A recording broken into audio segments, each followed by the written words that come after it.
everyone. Today I'm going to be speaking on the place that you see around every corner, is popular around the world, and is America's favorite coffee place, Starbucks.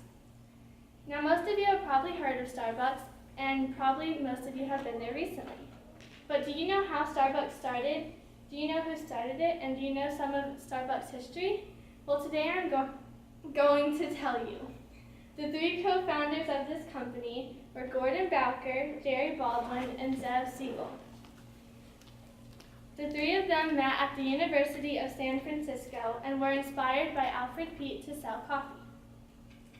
Gordon Bowker, the first of the three, was an American entrepreneur who was later a co-owner of Peet's Coffee and Tea and Red Hook Ale Brewery.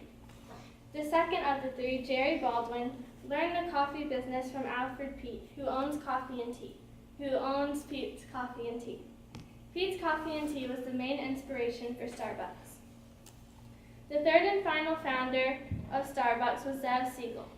Zev Siegel was the first paid employee but left the company after 10 years. At the time, Starbucks had six stores open in Seattle.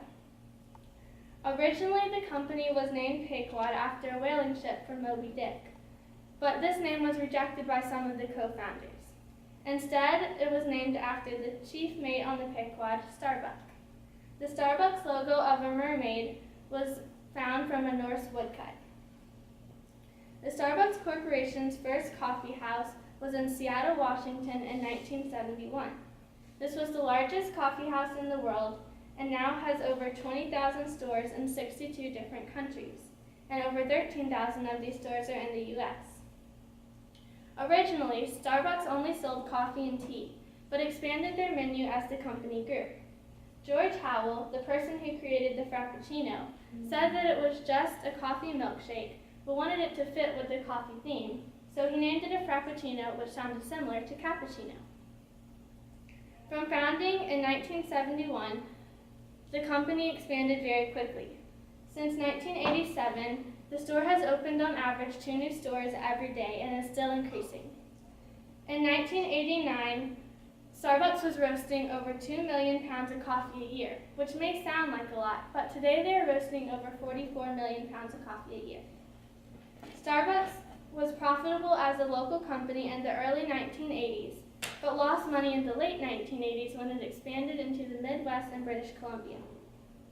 Its fortunes did not reverse until 1990, when it earned a small profit. It expanded into California in 1991, and at this time it had become quite popular. There are now over 2,000 Starbucks in California alone. New ones are opening every day, and the number is only increasing. The first store outside the US or Canada opened in the mid-1990s, and overseas stores now constitute 1/3 of Starbucks stores. Starbucks plans on recycling in the future, and their goal is that by 2015, they'll have everyone using reusable cups